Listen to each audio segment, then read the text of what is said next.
La volonté de la Sainte Trinité pour les êtres humains de Paul C. Jung.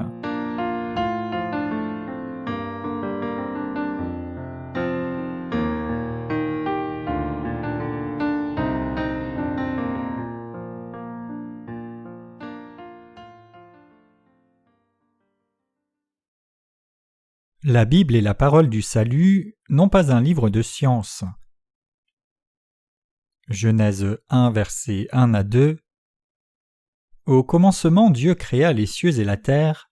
La terre était informe et vide, et il y avait des ténèbres à la surface de l'abîme, et l'Esprit de Dieu se mouvait au-dessus des eaux. Au commencement, Dieu créa les cieux et la terre. Ce passage de Genèse 1, verset 1 est le premier verset que nous lisons lorsque nous ouvrons la Bible. Dieu dit « Au commencement, Dieu créa les cieux et la terre. La terre était informe et vide, il y avait des ténèbres à la surface de l'abîme, et l'Esprit de Dieu se mouvait au-dessus des eaux. » Quand il est dit ici « La terre était informe et vide, il y avait des ténèbres à la surface de l'abîme », cela décrit la condition des cœurs de ceux qui ne sont pas nés de nouveau. La Bible n'est pas un livre de science. La Bible est la parole de vérité qui sauve chacun du péché. C'est la parole qui apporte la rémission du péché à l'humanité. La parole des Écritures est la parole bénie du salut que Dieu a donnée et accomplie pour l'humanité. Comme il est écrit, « Vous sondez les Écritures parce que vous pensez avoir en elles la vie éternelle, ce sont elles qui rendent témoignage de moi. » Jean 5, verset 39. La Bible est la parole qui rend possible à l'humanité d'être sauvée et de recevoir la vie éternelle. Donc pour que quelqu'un soit sauvé de ses péchés, il doit avant tout réaliser la condition de son cœur à travers la parole des Écritures. Quand Dieu dit ici « la terre était informe », il décrit la condition du cœur de chacun. La parole de Dieu dit que le cœur de chacun de nous est informe comme cela, et que par sa nature même il est fondamentalement pécheur. Dans le cœur de chacun, les trois conditions, à savoir informe, vide et enténébré, sont présentes. Autrement dit, l'informe, le vide et le péché sont profondément logés dans le cœur des gens, dans les esprits et dans les pensées. Que les pensées de l'humanité soient sans forme s'applique à ceux qui ne connaissent pas la parole de vérité et en conséquence n'ont pas rencontré Jésus-Christ. Le mot « vide » se réfère à la condition d'insatisfaction du cœur des pécheurs. Que les ténèbres soient logées profondément dans le cœur humain d'un autre côté signifie que les péchés de l'humanité sont cachés profondément dans les cœurs. Pour ceux qui n'ont pas rencontré réellement l'évangile de l'eau et de l'esprit donné par le Seigneur, leurs cœurs sont définis eux-mêmes comme informes. En d'autres mots, ils ne connaissent pas ce qu'est la vérité de Dieu, c'est-à-dire qu'ils ne connaissent pas ce qu'est l'évangile de l'eau et de l'esprit, et ainsi ils errent pris au piège de leurs propres pensées. La raison au fait que les gens du monde soient perdus, c'est que leurs pensées sont fondamentalement confuses. Leurs pensées confuses font qu'il leur est impossible de résoudre tous leurs problèmes par eux-mêmes. La raison pour laquelle chaque cœur est informe et vide, c'est l'absence de la parole de Jésus dans chacun des cœurs. Différemment, c'est parce que les gens ont failli à garder la parole de vérité dans leur cœur que leurs esprits sont devenus vides et confus. Le vide prévaut dans leur cœur précisément parce que leur cœur n'est pas habité par le Seigneur qui leur a donné la rémission des péchés. Dans le passage des Écritures d'aujourd'hui, les ténèbres se réfèrent au péché de l'humanité. Cela se réfère à la condition où quelqu'un n'est pas lavé de ses péchés, de son incapacité à se saisir correctement de l'évangile de vérité de l'eau et de l'esprit. Pour tous ceux dont les péchés demeurent intacts, c'est précisément parce qu'ils ne croient pas en l'évangile de l'eau et de l'esprit. Donc chacun doit réaliser et croire selon la volonté de Dieu que la parole de l'eau et de l'esprit est la vérité. Cependant, comme beaucoup de gens ne croient toujours pas dans l'évangile de l'eau et de l'esprit, le péché continue à exister dans leur cœur même à ce jour. C'est la raison pour laquelle ils ne réalisent pas que Dieu est le Seigneur, qui a créé les cieux et la terre, l'univers entier et tout ce qui s'y trouve, et que Jésus a effacé leurs péchés. Donc aujourd'hui encore, la plupart des gens s'appuient sur leurs propres bonnes actions et ne reconnaissent pas l'évangile de l'eau et de l'esprit. La Bible dit que de telles personnes cherchent à établir leur propre justice, ne se soumettant pas à la justice de Dieu. Romains 10, versets 2 à 3. Qu'arrive-t-il au cœur de tels pécheurs alors ? Puisque leur cœur demeure pécheur, ils sont en proie à la confusion, ne connaissant pas ce qu'est la vérité du salut de Dieu. Pour tous ceux qui n'ont pas accepté la parole de Dieu exactement comme elle est, ils doivent étudier et réaliser correctement ce qu'est la vérité de l'eau et de l'esprit. Tous ceux qui ne connaissent pas l'évangile de l'eau et de l'esprit révélé dans la parole de Dieu sont assaillis par leurs propres pensées confuses. Ce sont de tels gens qui sont pécheurs devant Dieu. Comme cité dans le passage des Écritures d'aujourd'hui, la terre se réfère au cœur humain. Que la terre, le cœur de quelqu'un, soit informe et vide, implique que nos péchés devant Dieu nous empêchent de rencontrer le Seigneur, et il en résulte que nos cœurs sont remplis de confusion et de vide. En d'autres mots, la confusion vient dans l'esprit des gens quand ils s'éloignent de Dieu et esquivent la vérité de l'eau, du sang et de l'esprit, ne croyant pas en la véritable parole du salut de Dieu. Mes chers croyants, à moins que quelqu'un ne croie en Dieu comme son Sauveur, qui a créé les cieux et la terre, il ne peut pas connaître la vérité réelle. Et c'est quand quelqu'un ne connaît pas la vérité de Dieu qu'il est assailli par la confusion. Il ne peut pas réaliser qui a créé chaque chose dans ce monde et qui est Dieu. D'innombrables personnes sont tombées dans une telle confusion, ne sachant pas si un rocher, le soleil, la lune, un grand arbre ou un éléphant est Dieu. C'est pourquoi Dieu, faisant référence à la condition des cœurs des pécheurs, a dit « La terre était informe et vide et les ténèbres étaient à la surface de l'abîme. » Quand les gens ne reconnaissent pas la parole de Dieu dans leur cœur, ils sont en proie à la confusion. Quand les gens ne réalisent pas vraiment que le Dieu qui a créé toutes choses n'est autre que Jésus-Christ, ce Jésus qui est venu sur terre incarné dans la chair d'un homme, qui a pris tous les péchés de l'humanité une fois pour toutes par le baptême qu'il a reçu de Jean-Baptiste, qu'il a versé son précieux sang sur la croix, qu'il est ressuscité des morts et qu'il est monté au ciel, ceux-ci sont tous appelés à vivre leur vie entière, emprisonnés dans la confusion, le vide et les ténèbres. C'est la raison pour laquelle beaucoup de gens restent incapables d'être sauvés de leurs péchés, errant toujours dans la confusion, le vide et les ténèbres. Mais, chers croyants, Jésus-Christ créa l'univers ensemble avec Dieu le Père et le Saint-Esprit. Est-ce vrai ou non? Naturellement que c'est vrai. Cela signifie que Jésus-Christ est le maître de l'univers. Le péché de l'humanité n'est rien d'autre que le fait d'aller à la dérive du Dieu de la vérité, de la foi en Jésus-Christ comme le Sauveur, de la foi en ce Jésus qui est venu par l'évangile de l'eau et de l'esprit avec leur cœur. Jean 16, verset 9. N'est-ce pas un péché pour les êtres humains de ne pas croire au Seigneur qui les a créés comme leur maître et de ne pas reconnaître leur maître d'origine? Naturellement que ça l'est. En d'autres mots, cela constitue un péché lorsque quelqu'un ne croit pas en Jésus comme son Sauveur et manque de croire qu'il a effacé tous nos péchés par l'évangile de l'eau et de l'esprit. Pour quelqu'un, s'éloigner de Jésus-Christ est le péché qui le conduit à la destruction. Ceci est le chemin qui conduit l'humanité à la confusion. Ceux qui s'éloignent de Dieu ne croyant pas en lui sont perdus parce qu'ils ne croient pas dans la parole de vérité. Le vide et le péché dans les cœurs. Il n'y a personne d'autre mais seulement Jésus qui donne la véritable satisfaction pour nous êtres humains. Cependant, comme les gens n'acceptent pas ce que Jésus notre Seigneur a accompli quand il est venu sur cette terre, Christ ne peut pas entrer et demeurer dans leur cœur, et c'est la raison pour laquelle il n'y a que du vide dans leur cœur. Pour combler le vide de leur cœur, les gens doivent accepter dans leur cœur la parole de Jésus, qui est pleine de toute vérité. Faisant ainsi, nous devons croire avec nos cœurs en chaque chose que Jésus a faite quand il est venu sur cette terre. Nous devons accepter dans nos cœurs que Jésus a été baptisé pour prendre tous nos péchés, qu'il a versé son sang, qu'il est mort sur la croix et qu'il est ressuscité. Si réellement vous reconnaissez avec vos cœurs et acceptez ce que Jésus a fait pour vous, alors le vide de vos cœurs disparaîtra. Le cœur humain est aussi caractérisé par les ténèbres. Quand la Bible dit « les ténèbres étaient sur la surface de l'abîme », cela signifie que les péchés de chacun sont logés si profondément dans le cœur qu'il ne peut même pas lui-même réaliser cela.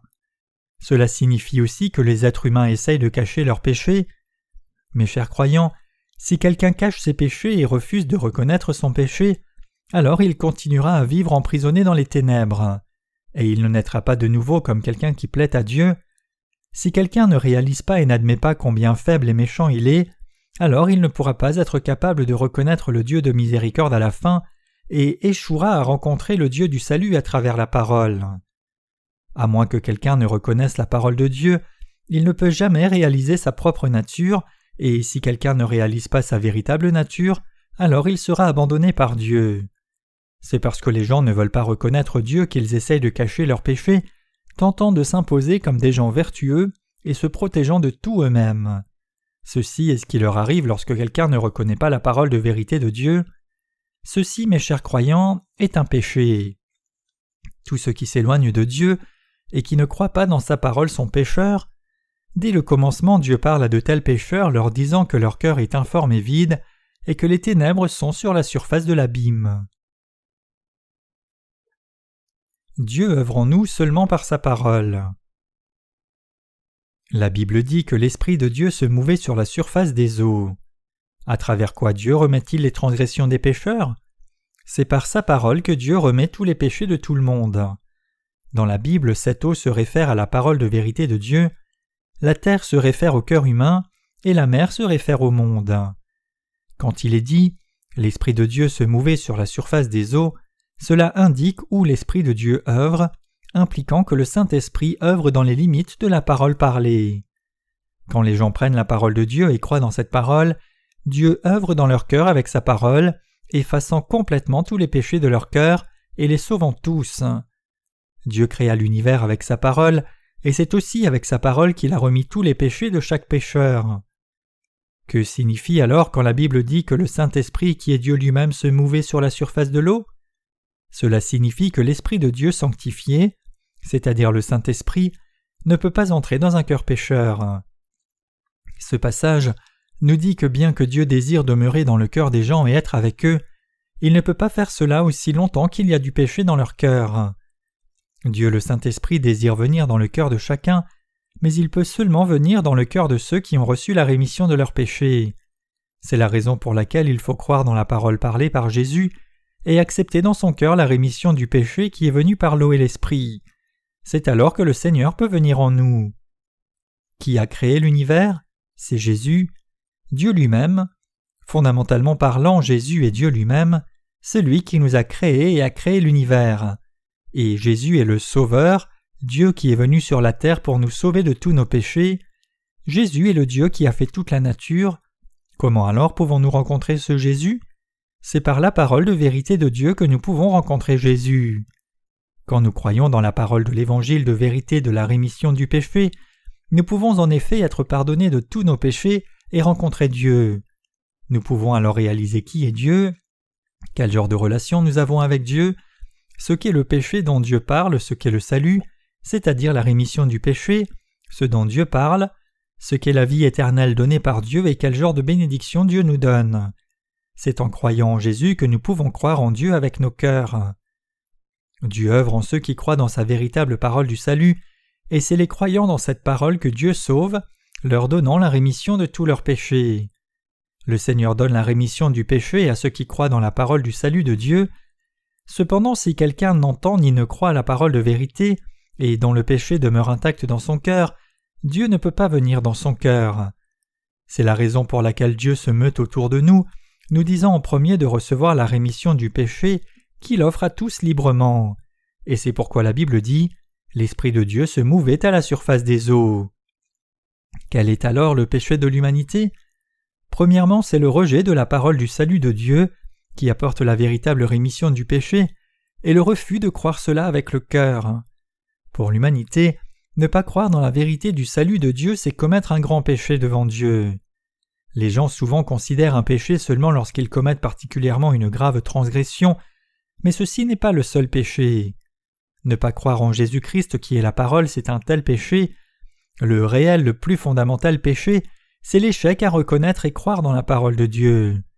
Cependant, en dépit de cela, ceux qui sont tombés dans leurs propres pensées confuses marchent indépendamment de Dieu, croyant que c'est seulement quand ils commettent un certain méfait que ces suffisances de leurs actes constituent un péché. En revanche, quand Dieu créa les cieux et la terre, il dit à l'humanité que le péché c'est de ne pas croire dans son existence et sa parole, disant clairement que ceci est le commencement du péché, son origine et son essence. Quelle sorte de pécheurs alors sont devenus les êtres humains en ne croyant pas en Dieu et sa parole ? Dieu dit à Adam et Ève, « L'Éternel Dieu donna cet ordre à l'homme, « Tu pourras manger de tous les arbres du jardin, mais tu ne mangeras pas de l'arbre de la connaissance du bien et du mal, car le jour où tu en mangeras, tu mourras. Genèse 2, versets 16 à 17. Bien qu'Adam ait cru en Dieu, il n'a pas cru dans la parole parlée de Dieu entièrement, et ainsi à la fin il a mangé du fruit de l'arbre de la connaissance du bien et du mal. C'est ici que le péché a commencé. Puisqu'Adam et Ève n'ont pas cru dans la parole de Dieu, quelles sont les conséquences qui ont suivi cela? Les êtres humains trompés par la tentation de Satan, en fin de compte sont devenus pécheurs, laissant Dieu de côté, commettant le péché devant lui, rejetant sa parole et, même pire, s'alliant avec le diable.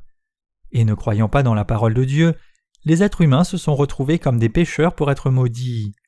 Tous ceux qui se sont éloignés de Dieu, ne croyant pas sa parole, sont devenus pécheurs devant Dieu, et l'humanité a été maudite, destinée à être condamnée par Dieu. Pour qu'un pécheur soit sauvé de la malédiction de Dieu, il doit croire dans l'évangile de l'eau et de l'esprit qui est devenu la justice de Dieu. C'est seulement quand les êtres humains croient dans cette parole de vérité qu'ils peuvent retourner à Dieu. Chacun de nous doit retourner à Dieu par la véritable parole de Dieu, l'accepter et croire en elle. Pour qu'un pécheur revienne à Dieu, il doit se détourner de son incroyance, de son refus de croire dans la parole de vérité de Dieu. Dans le livre de Genèse, nous pouvons trouver ce qu'est le péché selon Dieu, comment Dieu vint pour les pécheurs et comment son œuvre de salut et de bénédiction ont été préparées. Quand nous humains sommes tombés dans le péché, notre Seigneur Jésus, qui est Dieu lui-même, vint à nous comme le sauveur des pécheurs et remit tous les péchés de chaque pécheur. C'est avec sa parole que Dieu créa les cieux et la terre. Autrement dit, c'est aussi avec sa parole que Dieu nous donna la rémission de nos péchés, ainsi que le royaume des cieux. Quand Dieu créa les cieux et la terre, il le fit avec sa parole. Quand Dieu fit chaque chose sous les cieux et sur la terre, il commanda avec sa parole. Il dit que la lumière soit, qu'il y ait une étendue entre les eaux et qu'elle sépare les eaux d'avec les eaux, que la terre produise de la verdure, de l'herbe portant de la semence, des arbres fruitiers donnant du fruit selon leur espèce et ayant en eux la semence sur la terre, et cela fut ainsi. La terre produisit de la verdure, de l'herbe portant de la semence selon son espèce, et des arbres donnant du fruit en ayant en eux leur semence selon leur espèce. Que les eaux produisent en abondance des animaux vivants, et que des oiseaux volent sur la terre vers l'étendue du ciel. Dieu créa les grands poissons et tous les animaux vivants qui se meuvent, et que les eaux produisent en abondance selon leur espèce. Et il créa aussi tout oiseau ailé selon son espèce. Dieu créa chaque chose avec la parole qui sortit de sa bouche. Tout comme l'univers entier et chaque chose sont venus à l'existence à cause de la parole de Dieu, ainsi la rémission du péché de l'humanité vient à nous par la parole du Seigneur. Pour nous sauver, nous qui sommes tombés dans le péché ne croyant pas dans la véritable parole du salut de Dieu, notre Seigneur vint à nouveau nous chercher par la parole de justice de Dieu. Nous devons réaliser que ce n'est ni par nos rêves ni par nos visions que notre Dieu vint à nous, mais il vint à nous par la parole de justice. Le Seigneur ne nous rencontre pas à travers une sorte d'expérience mystique. Il est écrit « Au commencement, Dieu créa les cieux et la terre. La terre était informe et vide, il y avait des ténèbres à la surface de l'abîme, et l'Esprit de Dieu se mouvait au-dessus des eaux. Dieu dit que la lumière soit, et la lumière fut. » Genèse 1, versets 1 à 3. Ce passage signifie que tout comme Dieu a créé cet univers entier avec la parole, ainsi Dieu est venu vers les pécheurs par sa parole de justice quand nous sommes tombés dans le péché. Et cela signifie que le Seigneur a sauvé les pécheurs de leurs iniquités et a accompli leur rémission du péché, exactement comme Dieu l'a dit. Pour sauver tous les êtres humains qui sont tombés dans le péché, Jésus vint à eux avec la parole de vérité du Seigneur. Comme Adam et Ève sont tombés dans le péché, chacun de nous sommes aussi devenus pécheurs. Comment notre Seigneur est-il venu pour de telles personnes? Il est venu par la parole de vérité et de grâce. Revenons à Ésaïe 55, versets 1 à 3. « Vous tous qui avez soif, venez aux eaux, même celui qui n'a pas d'argent. Venez acheter et manger, venez acheter du vin et du lait sans argent, sans rien payer. Pourquoi pesez-vous de l'argent pour ce qui ne nourrit pas? Pourquoi travaillez-vous pour ce qui ne rassasie pas? Écoutez-moi donc et vous mangerez ce qui est bon, et votre âme se délectera de mets succulents.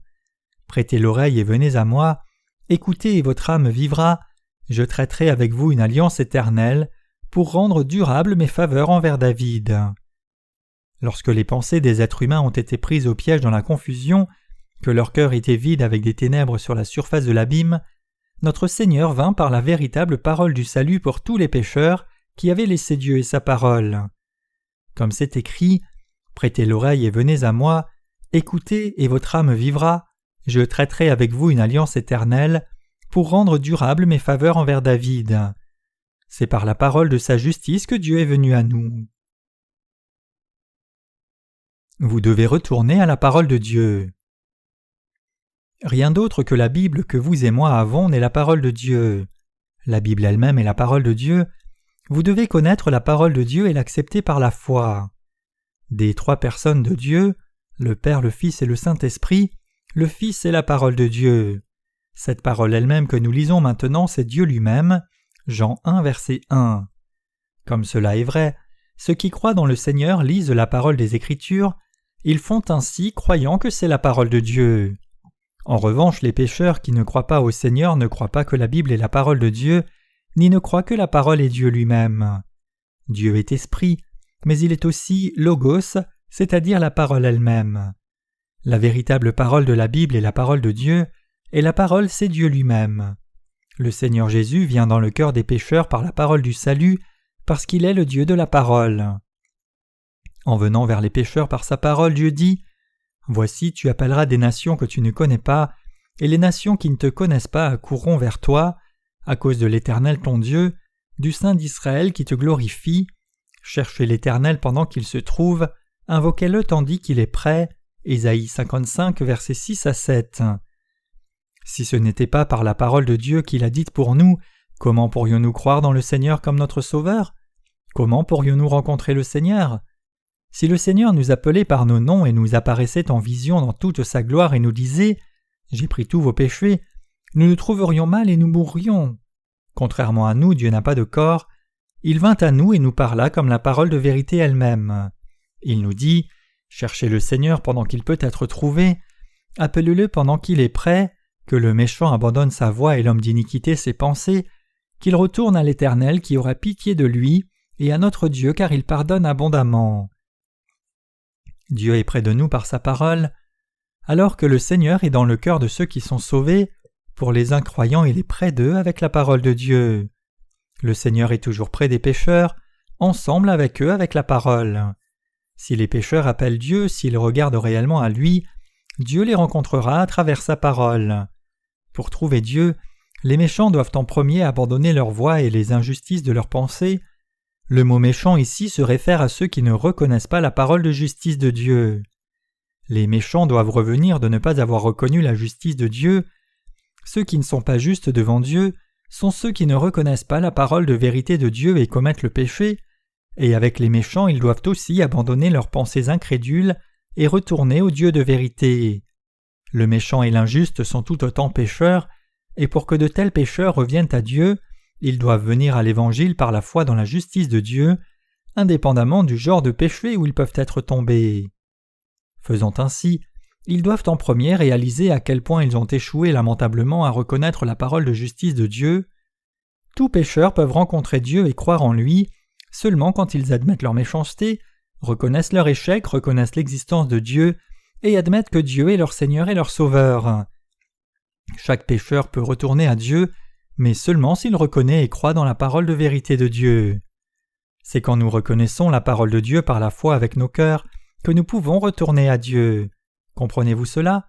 Ceci est la seule manière pour l'humanité qui a laissé Dieu de revenir à lui.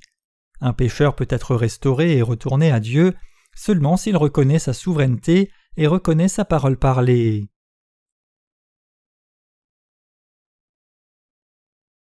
Pour retourner à Dieu, en premier il faut rejeter nos propres pensées.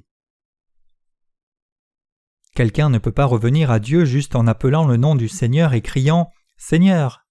Certains pasteurs font de telles proclamations citant un passage de Romains qui dit « Quiconque invoquera le nom du Seigneur sera sauvé » Romains 10, verset 13. Cependant, ce n'est absolument pas le cas que quelqu'un revienne à Dieu juste en disant « Dieu, je crois ». Tout ceci n'est rien de plus que les propres pensées de quelqu'un. Pour tous, c'est seulement lorsque quelqu'un reconnaît la parole de Dieu qu'il peut revenir à Dieu et le rencontrer. Les méchants peuvent revenir à Dieu seulement lorsqu'ils abandonnent leurs pensées. Nous, le peuple juste qui avons été sauvés, aussi bien que les pécheurs qui n'ont pas été sauvés, commettons tous aussi des actes répréhensibles devant Dieu.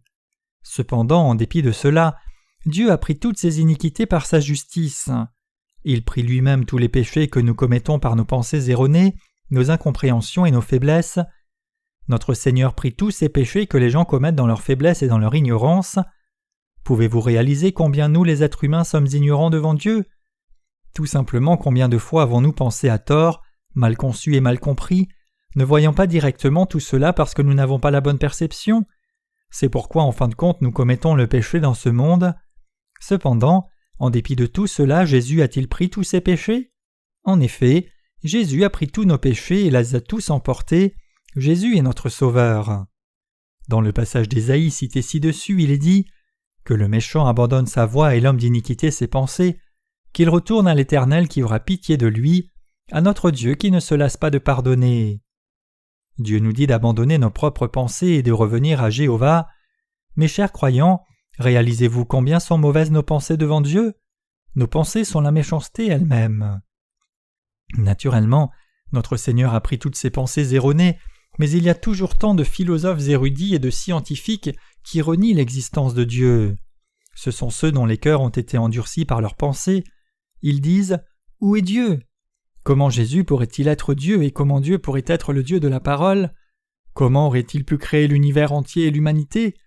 Chaque chose sont venues à l'existence à travers l'évolution. Ainsi, beaucoup de gens de ce monde pensent comme cela. Cependant, Dieu dit aux méchants d'abandonner leurs pensées et de revenir à Jéhovah. Dieu dit que pour que les pécheurs soient remis de leurs péchés, ils doivent en premier rejeter leurs mauvaises pensées et croire dans la justice de Dieu. Nous devons réaliser combien mauvaises sont nos pensées, et nous devons réaliser que devant Dieu, l'arrogance de ne pas croire dans la parole de Dieu est un grand péché. Ainsi, notre Seigneur a pris tous les péchés de l'humanité en étant baptisé, des péchés commis par notre faiblesse aux péchés commis par nos pensées et nos actes mauvais. C'est la raison pour laquelle nous pouvons retourner à Dieu Jéhovah par la foi. Dieu dit « Que les méchants abandonnent leurs pensées et reviennent à moi ». Nos pensées sont-elles erronées ou justes devant Dieu? Nos pensées sont-elles droites ou immorales?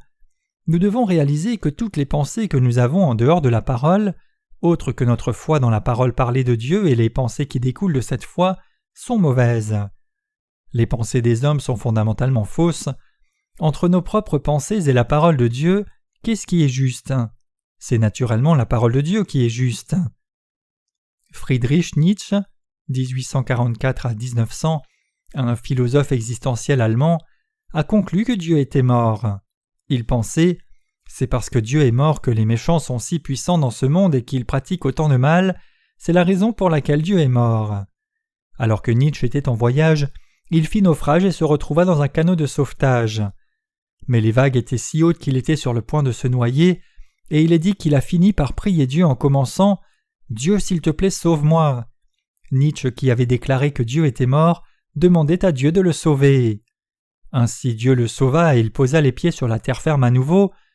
Après quelques jours, quand Nietzsche fit une lecture, il proclama de nouveau « Il n'y a pas de Dieu, Dieu est mort ». À cette lecture, il y avait quelques passagers qui avaient fait naufrage avec Nietzsche, et l'ayant entendu, ils dirent « Ce cher Nietzsche est un type étrange. Quand il était sur la mer, il a dit que Dieu était vivant, mais maintenant qu'il est sur terre, il dit que Dieu est mort. Ainsi ses idées doivent être fausses. » Voici comment pensent les êtres humains. Quand ils font face à une urgence absolue, ils regardent à Dieu, mais une fois qu'ils sont confortables, ils disent que Dieu est mort. Pourquoi font-ils cela?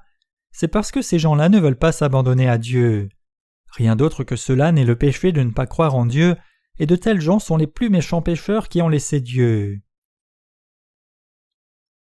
La parole de vérité de Dieu est différente des pensées de l'humanité.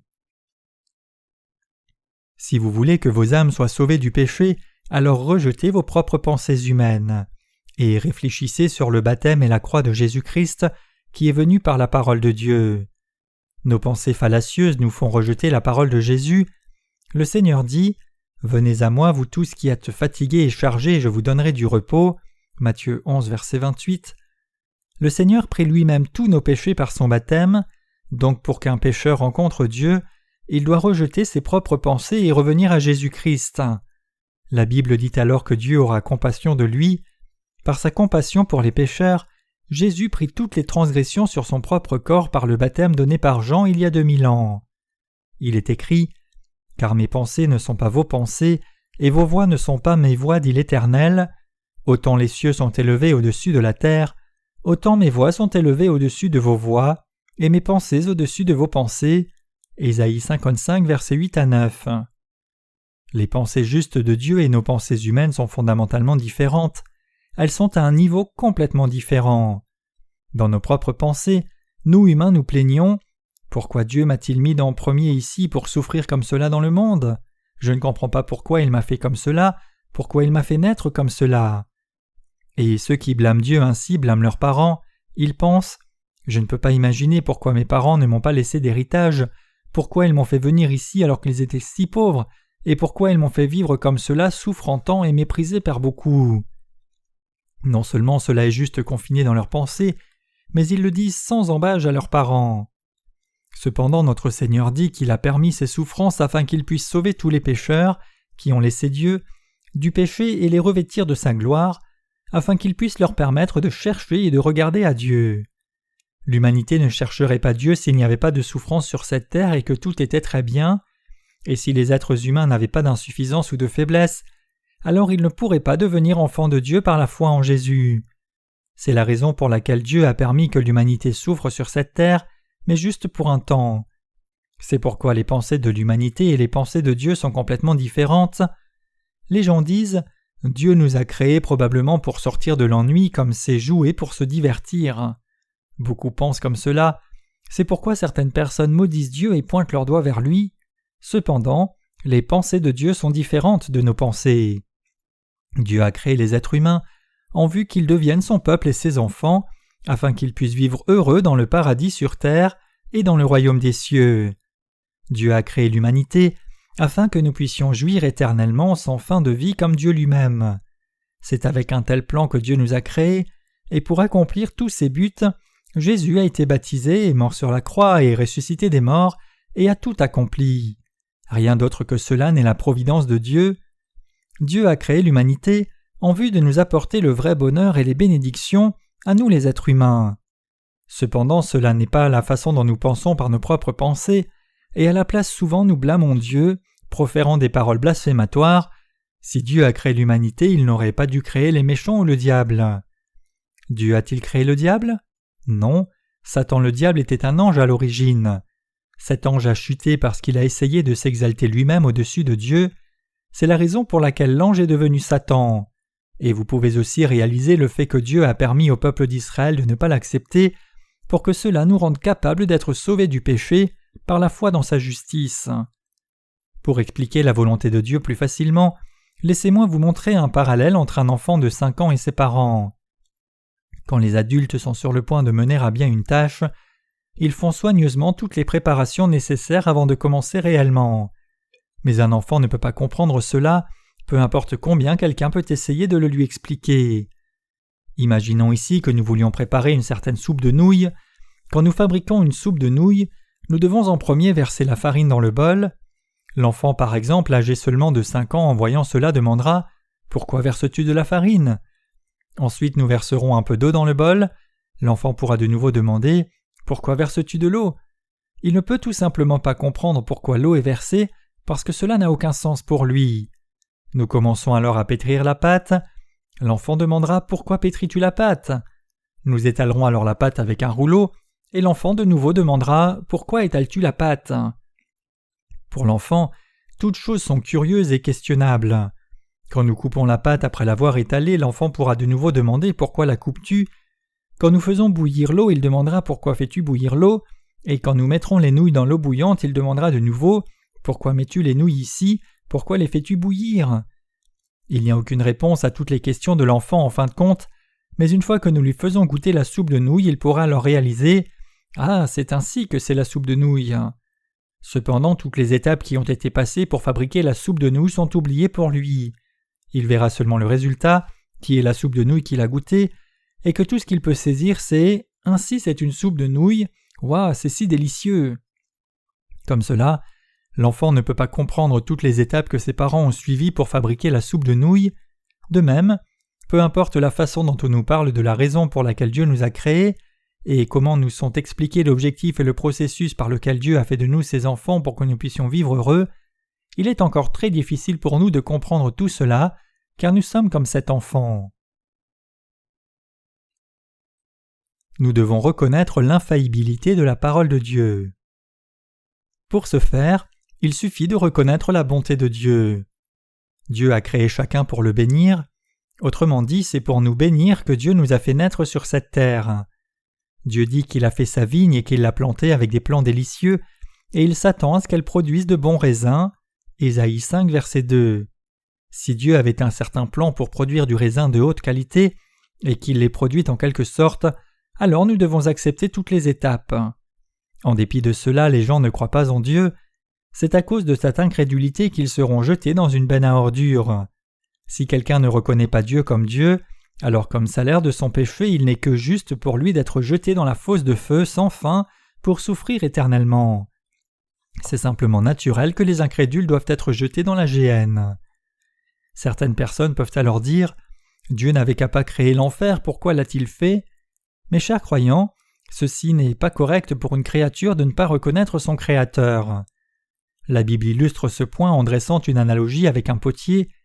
Si nous fabriquons un vase et pour quelque raison que ce soit n'en soyons pas contents, et qu'ainsi nous le brisions et le jetions, avons-nous fait quelque chose de mauvais ici? Non, comme son Créateur, nous n'avons rien fait de mauvais. Quand nous considérons cela, nous pouvons saisir que tout ce que nous pouvons faire comme simple créature devant Dieu notre Créateur est juste croire en lui et accepter ce qu'il nous a donné, et qu'il n'y a rien pour lequel nous puissions blâmer Dieu. Sommes-nous le Créateur? Non, nous ne sommes pas plus que des créatures. Quel que soit ce qui peut être fait par des créatures, c'est le Créateur qui compte. Quand Dieu nous a créés avec un bon plan pour un bon but, pour nous ne pas reconnaître cela, c'est mauvais et mal. Rien d'autre que cela n'est la méchanceté du diable. Cela vise à défier Dieu. Dieu marche selon la parole de vérité, et nous devons réaliser que pour nous qui ne croyons pas en ce Dieu, et ne croyons pas dans la parole qu'il a parlé, c'est un péché. Nous devons réaliser que l'Esprit de Dieu se mouvait au-dessus de la surface des eaux. Dieu œuvre selon sa propre parole. Quand nous reconnaissons cette parole, croyons en elle et la suivons, alors nous pouvons trouver Dieu pour sûr. La parole de Dieu œuvre dans le cœur humain. Si nous croyons et recherchons seulement des expériences mystiques ou des révélations, plutôt que de croire dans la parole de Dieu, alors il sera impossible de trouver Dieu. Pouvez-vous saisir cela? Il est écrit « L'Esprit de Dieu se mouvait sur la surface des eaux ». La Bible ne dit pas que l'Esprit de Dieu se mouvait sur la surface des eaux juste parce qu'il s'ennuyait. Dieu est-il en quelque sorte incapable de planer au-dessus de la terre? Pourquoi Dieu ne serait-il pas capable de marcher sur la terre? Loin de là, Jésus-Christ vint et marcha sur la terre. Ce passage signifie que le Saint-Esprit ne peut pas demeurer dans le cœur des pécheurs. Le message spécial que Dieu nous transmet ici, c'est que les pécheurs doivent retourner à la parole pour trouver Dieu. Ainsi, c'est seulement ceux qui retournent à la parole qui trouvent Dieu et naissent de nouveau. C'est pourquoi la Bible mentionne les 2 points suivants. Pour que vous soyez sauvés du péché en premier, vous devez réaliser que vous n'êtes rien de plus qu'une pile de péchés, et en second, vous devez naître de nouveau par la parole d'évangile de l'eau et de l'esprit. En d'autres mots, quelqu'un né de nouveau par la parole de Dieu et le Saint-Esprit scelle cela avec le sceau de Dieu. Nous devons savoir ce qu'est le péché devant Dieu et qui est Dieu. Nous devons réaliser que le cœur de ceux qui ont mis Dieu de côté est confus et vide, et que les ténèbres sont sur la surface de l'abîme. Ne pas croire dans la parole de Dieu, rien d'autre que cela n'est le péché. Pour retourner à Dieu, nous devons retourner à la parole, et c'est alors seulement que nous pouvons retrouver Dieu. La parole, c'est Dieu lui-même, et Dieu œuvre à travers sa parole. Réalisant cela, nous devons tous retourner à la parole. Nous aussi, les justes, devons rejeter nos propres pensées. Même pour nous, les justes, pour être bénis, nous devons rejeter nos propres pensées. C'est quand nous connaissons la parole de Dieu que nous pouvons croire en lui, et quand nous confessons la parole, nous pouvons croire en Dieu, retourner à lui, et recevoir toutes ses bénédictions. En particulier, ceux qui ont récemment reçu la rémission du péché et ceux qui demeurent toujours dans le doute et la confusion doivent se tourner vers la parole de Dieu, et ils doivent écouter la parole et méditer profondément ce que la parole dit réellement. Le même avertissement s'applique aux pécheurs tout aussi bien. Si les pécheurs ne retournent pas à cette parole et s'ils ne connaissent pas la parole de Dieu et continuent sur leur mauvaise voie, comment autrement pourraient-ils trouver Dieu et comment autrement pourraient-ils recevoir la rémission de leurs péchés par Jésus? Pour ces pécheurs aussi, c'est seulement lorsqu'ils retournent à la parole qu'ils peuvent trouver Jésus, trouver Dieu, trouver leur Créateur et être sauvés de leurs péchés. C'est la raison pour laquelle nous disons que la parole des Écritures est le canon, ce qui signifie la règle de mesure du salut, le baromètre qui nous permet de rencontrer Dieu et le standard pour tous les jugements. La Bible n'est pas un livre écrit par un homme, Dieu lui-même a écrit cette Bible et même à cet instant, elle continue de transformer d'innombrables vies. Quand nous lisons la Bible, nous pouvons réaliser qu'elle est effectivement de Dieu et le trouver, et quand nous croyons dans la parole, cette parole vient dans nos cœurs et œuvre dans nos vies. La parole vient dans notre esprit et œuvre dans nos vies, et elle brise également nos pensées erronées. Et la parole nous permet de recevoir la rémission de nos péchés et de suivre la volonté de Dieu. Comme la parole est vivante et dynamique, elle œuvre dans le cœur des croyants avec puissance. Au commencement, Dieu créa les cieux et la terre. Comment Dieu rencontre-t-il les êtres humains qui sont tombés dans le péché? Dans le passage des Écritures d'aujourd'hui, nous pouvons maintenant voir la réponse à cette question sur la façon dont Dieu vient à nous et œuvre dans nos vies. C'est par sa parole que Dieu vient nous chercher et œuvre en ce monde. Réalisez-vous cela maintenant? Je donne toute ma reconnaissance à notre Seigneur. Nous sommes en effet tombés dans la confusion et le vide, et cependant notre Seigneur vient nous chercher et nous rencontrer par la parole. Ceux qui sont jeunes dans la foi et ceux qui ont juste entendu la parole et reçu la rémission de leurs péchés récemment doivent prendre un soin particulier à écouter la parole aussi souvent que possible. Je vous exhorte à ne jamais manquer les heures de culte et de rassemblement, mais de prendre part à toutes. Ainsi la foi vient de ce qu'on entend et ce qu'on entend vient de la parole de Dieu. Romains 10, verset 17. C'est quand nous entendons la véritable parole d'évangile de l'eau et de l'esprit que nous pouvons connaître Dieu et que toutes nos questions ont des réponses. La parole de Dieu n'est pas un livre de science, mais c'est la parole du salut.